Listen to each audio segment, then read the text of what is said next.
তাহলে যিনি ক্ষমতাপন্ন লোক তিনি নিজের কীর্তির মধ্যেই নিজে বাঁচিয়া থাকেন। তিনি যদি নিজেকে বাঁচাইতে না পারেন তবে তাহাকে বাঁচাইবার আমরা চেষ্টা করিলে তাহা হাস্যকর হয়। বঙ্কিমকে কি আমরা স্বহস্ত রচিত পাথরের মূর্তি দ্বারা অমরত্ব লাভে সহায়তা করিব? আমাদের যে তাহার ক্ষমতা কি অধিক ছিল না? তিনি কি নিজের কীর্তিকে স্থায়ী করিয়া যান নাই?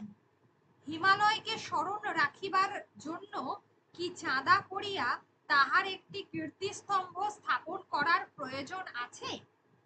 হিমালয়কে দর্শন করিতে গেলেই তাহার দেখা পাই, অন্যত্র তাহাকে স্মরণ করিবার উপায় করিতে যাওয়া মূঢ়তা, মানে বোকামি। কৃত্তিবাসের জন্মস্থানে বাঙালি একটা কোনো প্রকারের ধুমধাম করে নাই বলিয়া বাঙালি কৃত্তিবাসকে অবজ্ঞা করিয়াছে, এ কথা কেমন করিয়া বলিব? যেমন গঙ্গা পূজি গঙ্গা জলে, তেমনি বাংলাদেশে মুদির দোকান হইতে রাজার প্রাসাদ পর্যন্ত কৃত্তিবাসের কীর্তি দ্বারাই কৃত্তিবাস কত শতাব্দী ধরিয়া প্রত্যহ পূজিত হইয়া আসিতেছেন। এমন প্রত্যক্ষ পূজা আর কিসে হইতে পারে?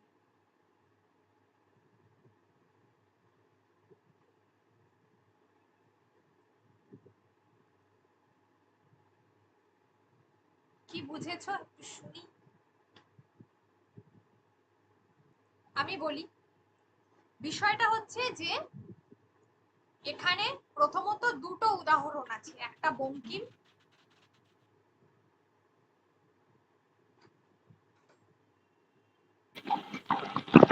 আর একটা হচ্ছে হিমালয় আর একটা কৃত্তিবাস। তিনটেও আমরা দেখছি যে এখানে উদাহরণ দিয়েছে। ওই শেষের আগের লাইনটা যেমন থেকে ওইটা উদাহরণ। হ্যাঁ, তেমনি বাংলাদেশে ওই মুদির দোকান হইতে রাজার প্রাসাদ পর্যন্ত কৃত্তিবাসের কীর্তি দ্বারাই, মানে কৃত্তিবাস সর্বত্রই পূজিত, মানে তাকে কেউ চেনে না এমন কোনোটা নয়, এমন নয়। এমন প্রত্যক্ষ পূজা আর কিসে হইতে পারে? অর্থাৎ একজন বিখ্যাত মানুষকে তার যে সাফল্য তা আর অন্যত্র কোথায় হতে পারে? তার কীর্তির দ্বারাই তিনি শ্রেষ্ঠ, এর জন্য তাকে আলাদা করে প্রকাশ পাবার বা প্রকাশ করার কোনো প্রয়োজন নেই। কিন্তু একজনের কীর্তি যিনি মৌলিক, যার প্রতিভা, তিনি কিন্তু তার দ্বারাই বিকশিত হতে পারে। কীর্তি অন্যের দ্বারা অন্যজন শত চেষ্টা করলেও সেই কীর্তি কিন্তু একজনের থেকে একজন নিয়ে নিতে পারে না।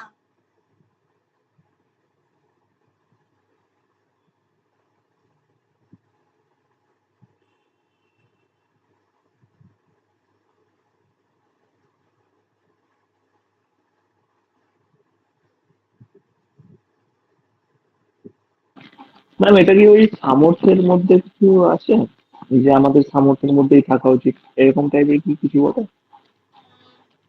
সামর্থ্যের মধ্যে ম্যাম, এটার শিরোনামটা কি দেওয়া যায়? স্মরণীয় কীর্তি? স্মরণীয় কীর্তি অ্যাকচুয়ালি কীর্তি দিয়েই দিতে হবে। এটা হচ্ছে যে নাহলে অমরত্ব বা অমর এরকম কিছু একটা, কেন এটা চিরস্মরণীয় কীর্তি। কীর্তির মধ্য দিয়ে অমরত্ব প্রাপ্তি, মানে কীর্তির মধ্যে দিয়ে অমরত্ব প্রাপ্তি, অমরত্ব বা কীর্তির আমি লিখেছিলাম অমরত্বের প্রাপ্তি, এটা হচ্ছে। কীর্তির মধ্যে দিয়ে অস্তিত্ব রক্ষা। হ্যাঁ, মানে অস্তিত্ব মানুষ যে কোনো কিছুতে হ্যাঁ, করতে পারে, কিন্তু নাম বা খ্যাতি সেটাই হচ্ছে অমর। ঠিক আছে।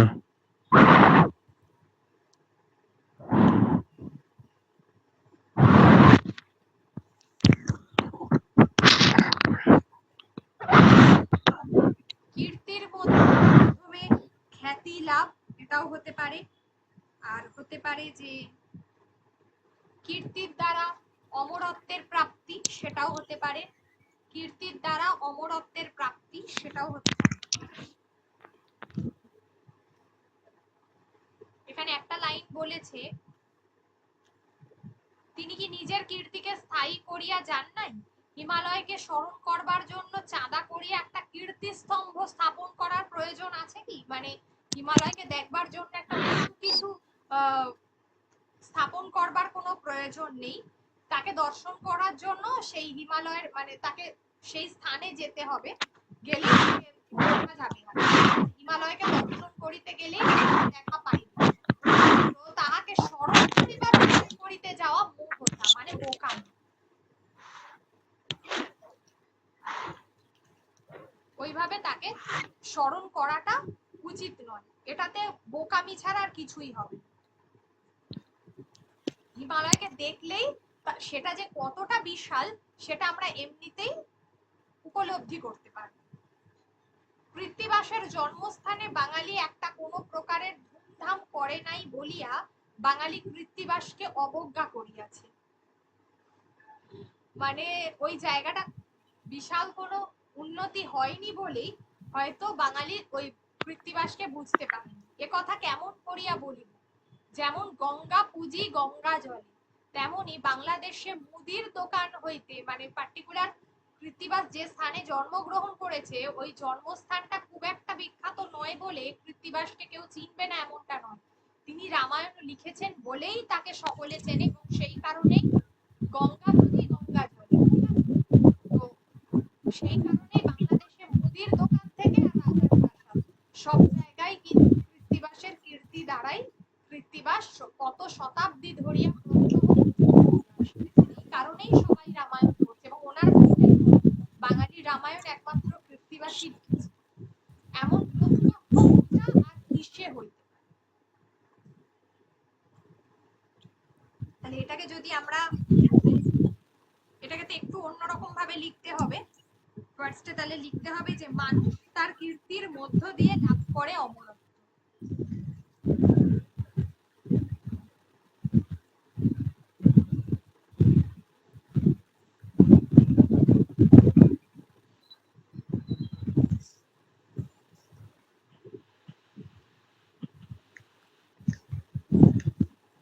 লাভ করে অমরত্ব।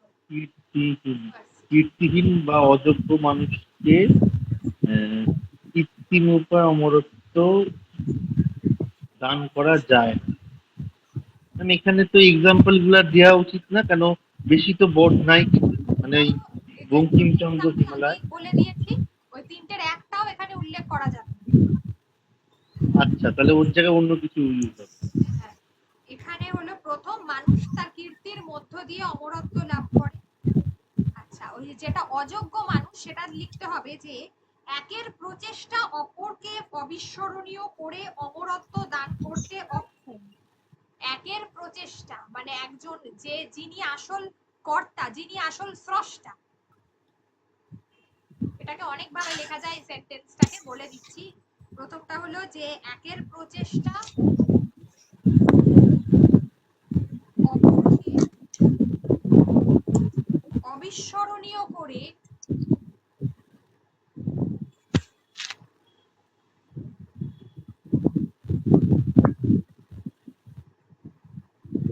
অমরত্ব দান করতে অক্ষম।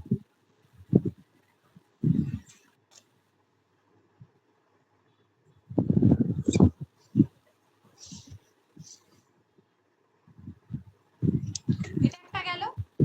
আদারওয়াইজ হচ্ছে যে স্রষ্টার সৃষ্টি কখনো অপরজন গ্রহণ করে অবিস্মরণীয় হতে পারে না। অবিস্মরণীয় হতে পারে না। স্রষ্টার সৃষ্টি কখনো অপরজন গ্রহণ করে অবিস্মরণীয় হতে পারে না।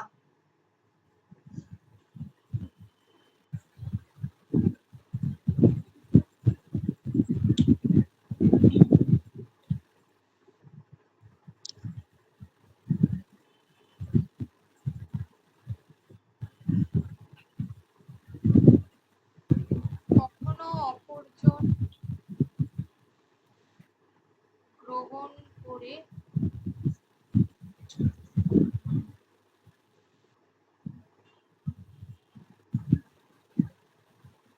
অবিস্মরণীয় হতে পারে না, যেটা যে কোনো একটা হবে, দুটো একসঙ্গে হবে।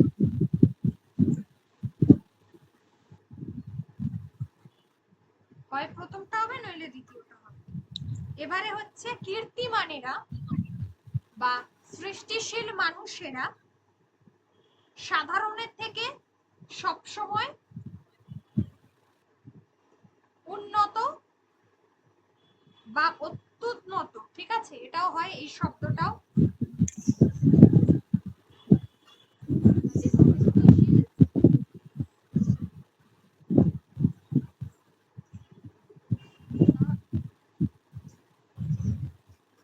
কীর্তিমান বা সৃষ্টিশীল কীর্তিমান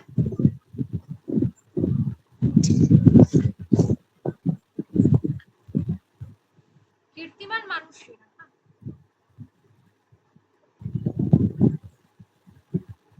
গুণী গুণী এই জায়গাটা সাধারণের থেকে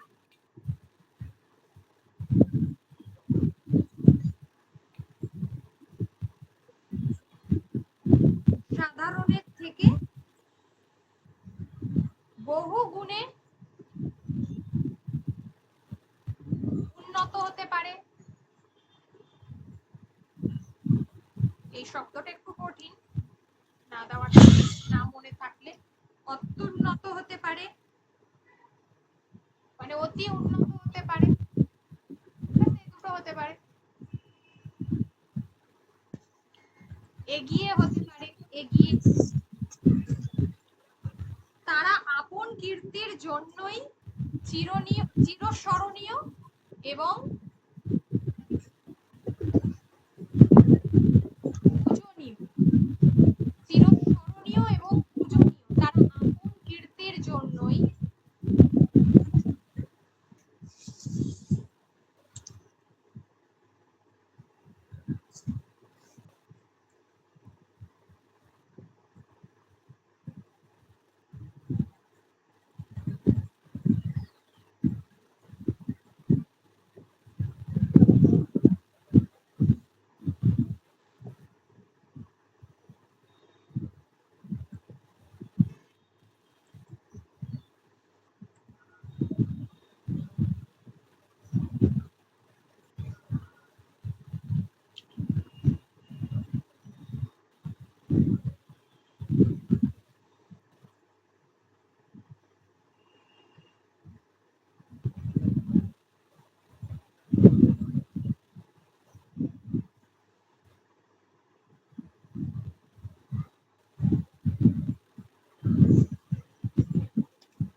চিরস্মরণীয় এবং পূজনীয়।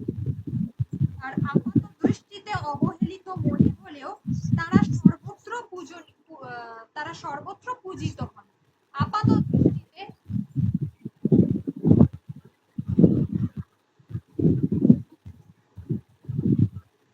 অবহেলিত মনে হলেও পরে তারা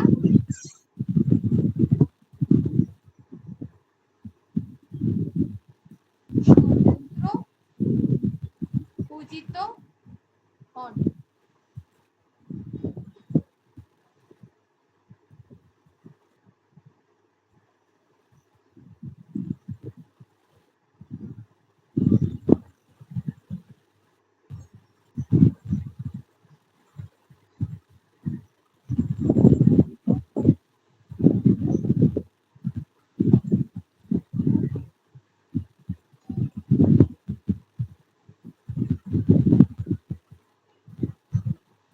হলো? এবার বোঝা গেছে?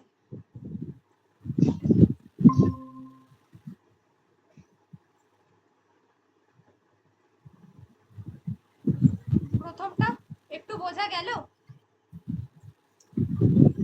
কারণ এখানে আমরা এই জায়গা থেকে আর কিচ্ছু লিখতে পারবো না।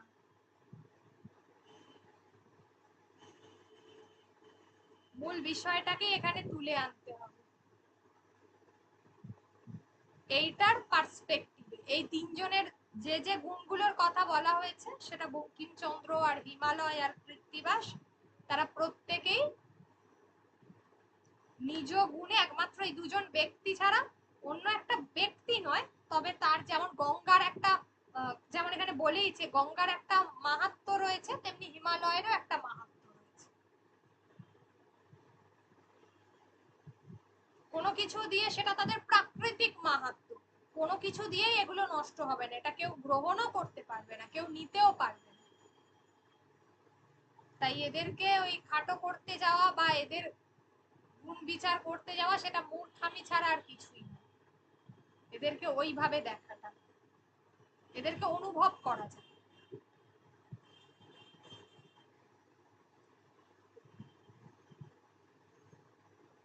আর ওই একটা কথা বলেছে যেটা হচ্ছে যে অবহেলিত, তারা প্রথমের দিকে অবহেলিত, একদমই তাই। বঙ্কিমকে কি আমরা সহস্ত রচিত পাথরের মূর্তি দা অমরত্ব লাভে সহায়তা করিব? আমাদের যে তাহার ক্ষমতা কি অধিক ছিল না? তিনি কি নিজের কীর্তিকে স্থায়ী করিয়া যান নাই?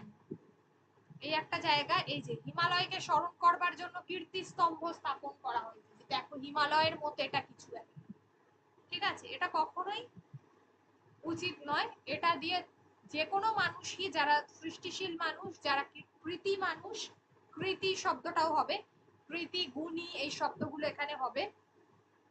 বারবার কীর্তি শব্দটা মানে গুণী কৃতি এগুলো দেওয়া যেতে পারে। তো তো হ্যাঁ, যেটা বলছিলাম যে এইগুলোর দ্বারা একটা মানুষকে কি করা যেতে পারে, তাদের কখনোই অবজ্ঞা করা যায় না।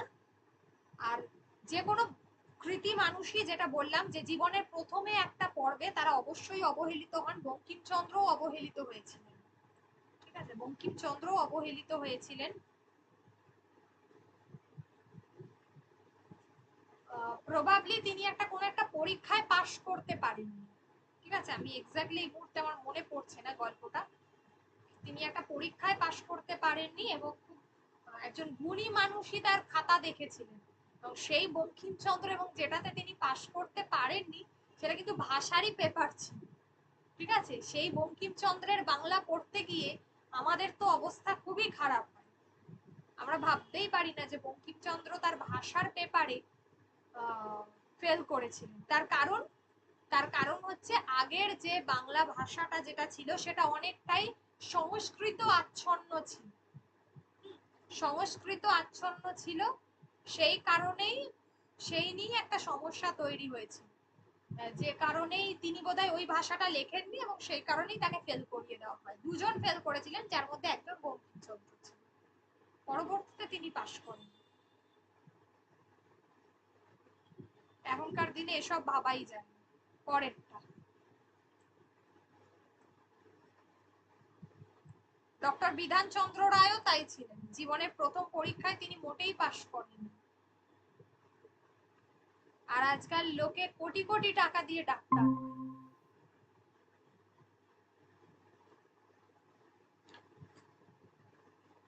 পরেরটা বল, সংসার আমাদের জীবনের সমস্ত কাজ গ্রহণ করে, কিন্তু আমাদিগকে তো গ্রহণ করে না। আমার চিরজীবনের ফসল যখন সংসারের নৌকোয় বোঝাই করিয়া দিই, তখন মনে এ আশা থাকে যে আমারও ওই স্থানে ওই আমারও আমারও ওই সঙ্গে স্থান হইবে। কিন্তু সংসার আমাদিগকে দুই দিনেই ভুলিয়া যায়। মানে সংসার আমাদের সবকিছুকে বহন করে, এ কথা ঠিক, আমাদের সব কাজ গ্রহণ করে নেয়, কিন্তু কখনোই আমাদেরকে গ্রহণ করে না। সংসার আমাদের জীবনের সমস্ত কাজ গ্রহণ করে, কিন্তু আমাদিগকে তো গ্রহণ করে না।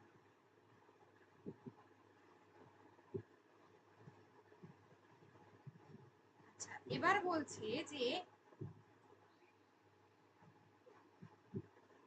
আমার চিরজীবনের ফসল যখন সংসারের নৌকোয় বোঝাই করিয়া দিই, তখন মনে এ আশা থাকে যে আমারও ওই সঙ্গে স্থান হইবে, কিন্তু সংসার আমাদিগকে দুই দিনেই ভুলিয়া যায়।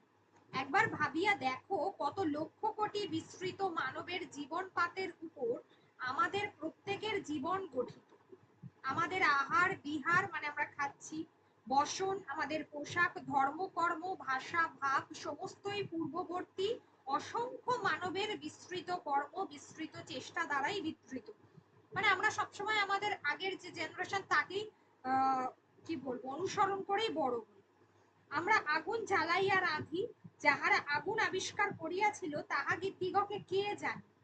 যাহারা চাষ আরম্ভ করিয়াছিল তাহাদের নামই বা কে কোথায়, মানে কোথায়?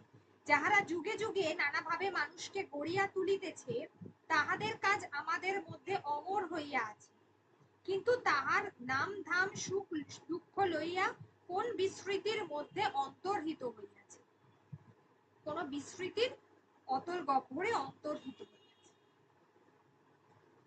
সংসার আমাদের জীবনের সমস্ত কাজ গ্রহণ করে।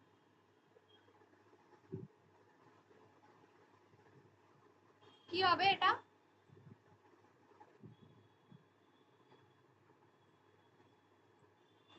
সংসারে মানুষের প্রকৃত অস্তিত্ব বা সংসারে মানব জীবনের অস্তিত্ব, মানুষের করোনা মানব জীবনের অস্তিত্ব।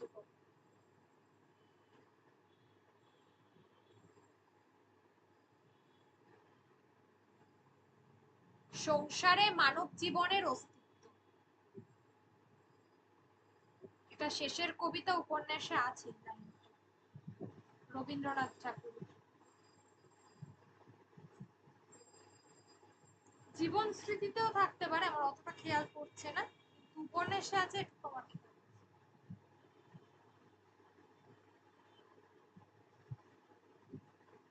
তাহলে এটাকে যদি আমরা লিখি একটু বেটার করে, ফার্স্ট হচ্ছে প্রথমে যেটা তুমি বলেছো ঠিকই আছে যে ব্যক্তি মানুষের অস্তিত্ব ইতিহাসে বিলুপ্ত হয়ে যায়। ইতিহাস কখনো ব্যক্তি মানুষকে মনে রাখে না।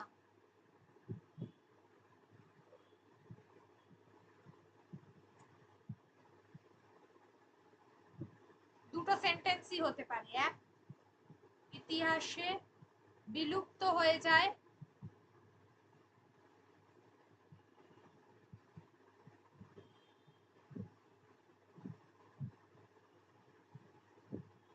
ব্যক্তি মানুষের অস্তিত্ব ইতিহাসে বিলুপ্ত হয়ে যায়, বা ইতিহাস কখনো ব্যক্তি মানুষকে মনে রাখে না।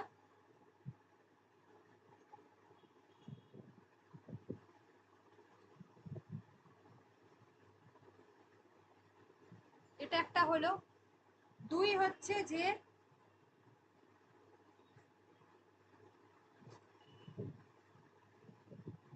আচ্ছা এটাকে একটা সেন্টেন্সে করে দাও, যে আলাদা আলাদা করতে হবে না। ব্যক্তি মানুষের অস্তিত্ব ইতিহাসে বিলুপ্ত হয়ে যায়, কমা দিয়ে বিস্মৃতির অতল গর্ভে তলিয়ে যায়।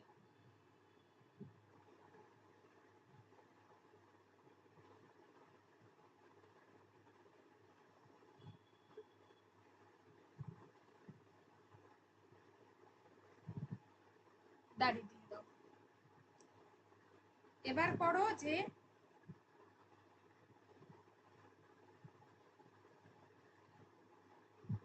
কিন্তু তার কর্ম বা প্রচেষ্টা উত্তর পুরুষের জীবনযাত্রার পথকে মসৃণ করে তোলে। কিন্তু তার কর্ম উত্তর পুরুষের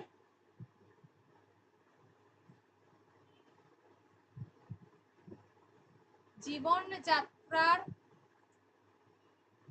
পথ মসৃণ করে তোলে বা তৈরি করে দেয়, পথ তৈরি করে দেয় বা মসৃণ করে তোলে।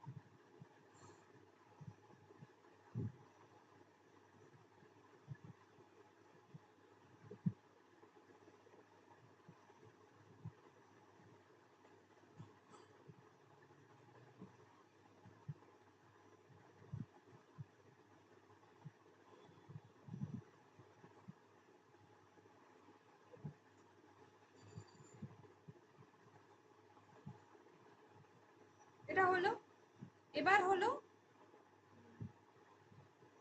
স্মৃতিতে কারোর স্থান হয়, কারোর স্থান হয় না।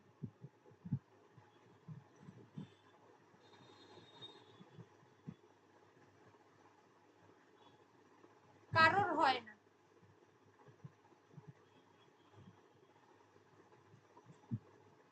আর একটা লাস্ট, সেটাই হচ্ছে কিন্তু তার কর্ম মানব সমাজে চিরকাল স্মরণীয় থাকে, কিন্তু তার কর্ম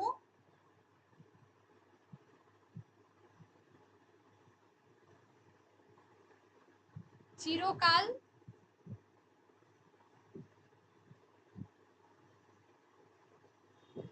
স্মরণীয় থাকে মানব সমাজে।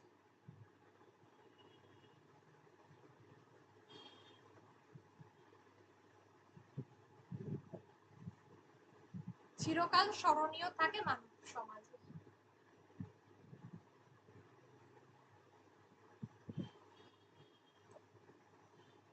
এটা থাকবে। আর তবু একবার যদি চাও তো তোমার করে নিতে পারো, স্ক্রিনশট করে নিতে পারো এই জায়গাটা। রেকর্ডিং তো দেবই, পারলে স্ক্রিনশট করে নাও একবার। আমি বলছি এর অ্যান্সার গুলো কি ওই টাইপ করে দেবেন আর কি করবেন? টাইপ করে দাও। তাহলে আর বোঝা যাচ্ছে না লেখা। হ্যাঁ হ্যাঁ, ঠিক আছে ঠিক আছে, টাইপ করে দেবো, দরকার নেই, টাইপ করে দেবো।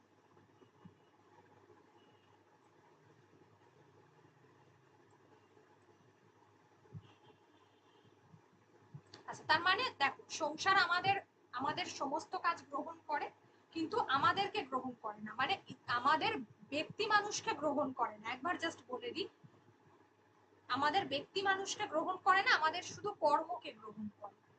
এক নম্বর ফার্স্ট সেন্টেন্স গেল। আর বাদবাকিটা কি হয় না, বিস্মৃতির অতল গর্ভে তলিয়ে যায়, যেটা বলছি যে সংসার আমাদিগকে 2 দিনেই ভুলিয়া যায়। আমাদের চিরজীবনের যে ফসল, মানে আমাদের এখানে ফসল হচ্ছে আমাদের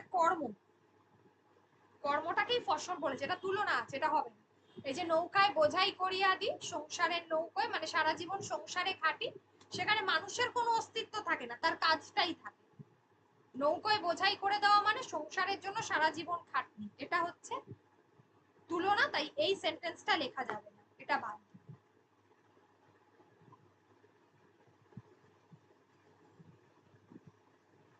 কিন্তু সংসার আমাদিগকে ভুলিয়া যায়। একবার ভাবিয়া দেখো, কত লক্ষ কোটি বিস্মৃত মানবের জীবন পাতের উপর আমাদের প্রত্যেকের জীবন গঠিত, অর্থাৎ পূর্বপুরুষের যে কর্ম তার উপরেই কিন্তু ভবিষ্যতের যে জীবনযাত্রাটা নির্ভর করে। ওই জন্যই আমি বলেছি যে মানুষের কর্ম মসৃণ করে দেয় উত্তর পুরুষের জীবনযাত্রার পথটাকে। ঠিক আছে, আমাদের আহার বিহার এগুলো দরকার নেই, আমাদের কর্মের মধ্যে দিয়েই ওগুলো বলে দিয়েছে যে আমরা কি কি কাজ করে থাকি, সেটাই এখানে ডিটেলসে বলেছে। খাই, শুই, জামা কাপড় পরি, ধর্ম কর্ম করি, এইসব। ঠিক আছে, এটা বাদ। আমরা আগুন জ্বালাইয়া রাঁধি, তবে আগুন কে আবিষ্কার করেছে আমরা জানি না। আমরা চাষবাস করি, কিন্তু কে চাষবাস আবিষ্কার করেছে জানি না। এগুলো সব উদাহরণ, সত্যি আমরা জানি না, অর্থাৎ আমাদের কাজটাকেই আমরা জানি। মানে মানুষ অতীতে যে কাজটা করে গেছে, যেটা তার উপর বেস করে চলছে, কাজ যে মানুষ আবিষ্কার করেছে সেটুকু আমরা জানি, সেটা আমাদের কাছে অমোঘ, এটা আমরা মনে রেখেছি, কিন্তু কারা করেছে সেটা আমরা জানি না। যাহারা যুগে যুগে নানাভাবে মানুষকে গড়িয়া তুলিতেছে, তাহাদের কাজ আমাদের মধ্যে অমর হইয়া আছে, কিন্তু তাহার নাম ধাম সুখ দুঃখ লইয়া কোন বিস্মৃতির মধ্যে অন্তর্হিত হইয়াছে।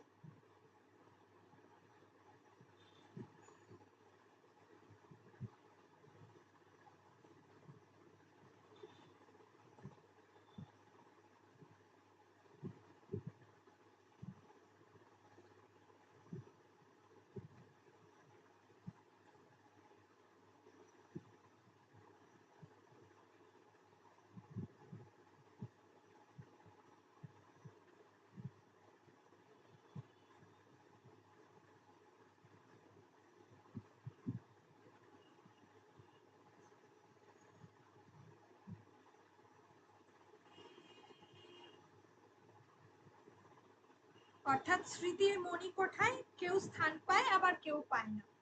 মানুষের স্মৃতি মানে তার মানুষের কথা কেউ মনে রাখে না, তার অমর কর্মই মানব সমাজে চিরকাল থাকে। এইটুকু। তার নাম দাম সবটুকুই সুখ দুঃখ বিস্মৃতির অতলের মানে গহ্বরে চলে গেছে, তার কর্মটুকুই থেকে যায় মানুষের জীবন। সংসারে মানব জীবনের অস্তিত্ব বা মানুষের অস্তিত্ব এইটুকু দেখলেই হবে। পরেরটা বলো, আশা করি সহজই আছে, খুব একটা কঠিন।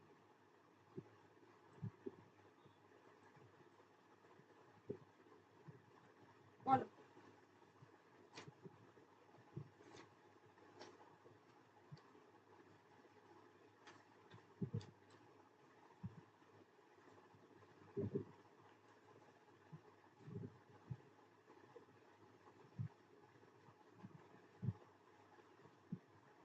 Stealing is taking or keeping the property of another without the other's permission.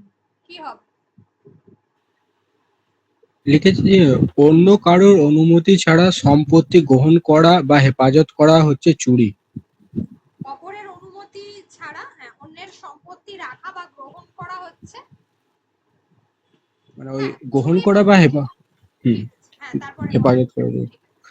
তারপর লিখেছে যে যদি তোমার সহপাঠী তার বল পেনটি টেবিলে রেখে দেয় এবং তুমি সেটা পকেটে ভরে নাও, তাহলে তুমি তার সম্পত্তি চুরি করবে, যে কাজটা ভুল। আচ্ছা, এখানে একটা কথা বলবো, ওই যে আছে না ফাউন্টেন পেন, ঝর্ণা কলম। একটা ঝর্ণা কলম, বল পেন বল পেনটা হবে না, তার কারণ হচ্ছে ঝর্ণা কলম, এই ফাউন্টেন পেনের এই কথাটা মানে অনেক সাহিত্যিকরা লিখেছে কাজে, এবং প্রবাবলি এটা কি কলম লিখলে হবে? না, কলম লিখলে তো পেন মানে শুধু কলম, কলম লিখলে আমরা যে ফাউন্টেন লিখে দিয়েছে ঝর্ণা কলম।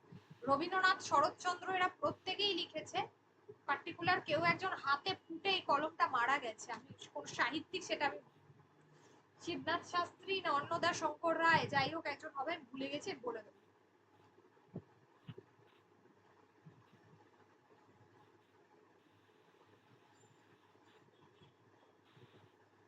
বলে দেবো এটা ঠিক। আচ্ছা ম্যাম, ওই ডেস্কের কি কোনো ওরকম বাংলা মানে আছে? কোনটা? ডেস্ক। ডেস্ক, আচ্ছা আচ্ছা, ডেস্ক না, ওটা নয়, কি ডেস্ক হবে না, ওটা টেবিল করে দাও, দুটো ইংরেজি শব্দই হবে, ঠিক আছে? ঠিক আছে। ডেস্ক বা টেবিল দুটোই ইংরেজি শব্দ, ওখানে একটা ইংরেজি শব্দ থেকেই শব্দটা বাংলায় এসেছে, তো ওখানে কিছু করার নেই।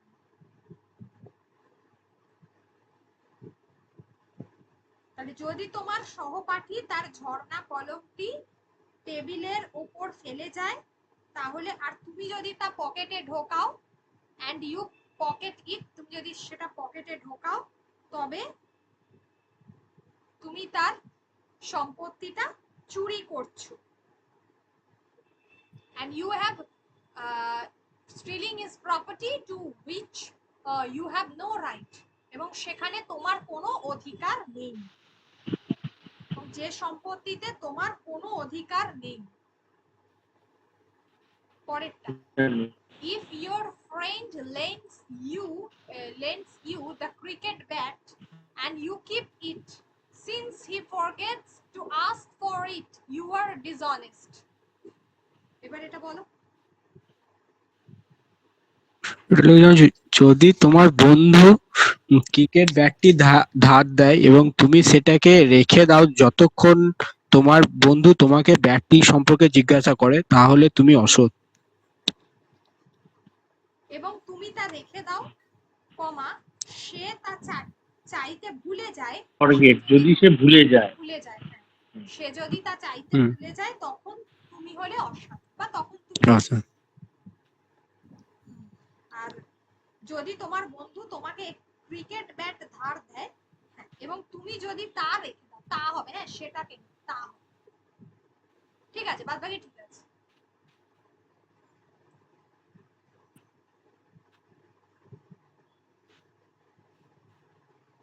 এবার হচ্ছে Jagadish Chandra Bose.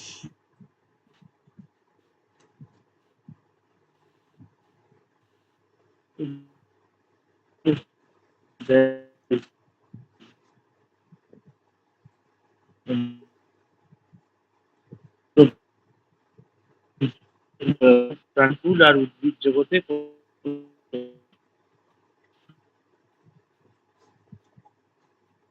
Jagadish Chandra Bose sweat that there is no difference between the life of plants and animals.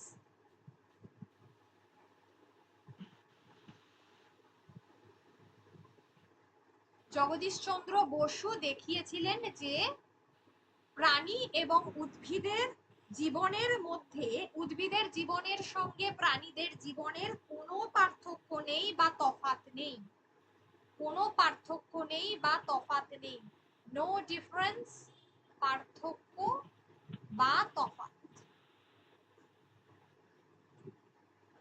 ওটা দেখিয়েছিলেন বা প্রমাণ করেছিলেন তো করা যাবে না। ওই যে সোড মানে তো হ্যাঁ অ্যাকচুয়ালি প্রুফড দিলে প্রমাণ করা যায়, দেখিয়েছিলেন ঠিক আছে, প্রমাণ করেছিলেন, হবে কারণ যেহেতু তিনি বিজ্ঞানী হবে। ইফ উই হবে এটা বললাম, if we give the plants a blow they feel it, and if we make them drink poison they are affected by it like us। কি হবে? ওটা লিখে যেমন যদি আমরা গাছকে আঘাত করি তাহলে তারা অনুভব করতে পারবে এবং যদি তাদেরকে বিষ দেওয়া হয় তাহলে মানুষের মতো ক্ষতিগ্রস্ত হয়। আচ্ছা, যদি আমরা গাছপালাদের আঘাত করি তাহলে তারা এটা অনুভব করে, they feel it, and if we make them drink poison যদি আমরা তাদের বিষ পান করাই তবে তারা আমাদের মতোই এর দ্বারা ক্ষতিগ্রস্ত হবে, জর্জরিত হবে, আক্রান্ত হবে।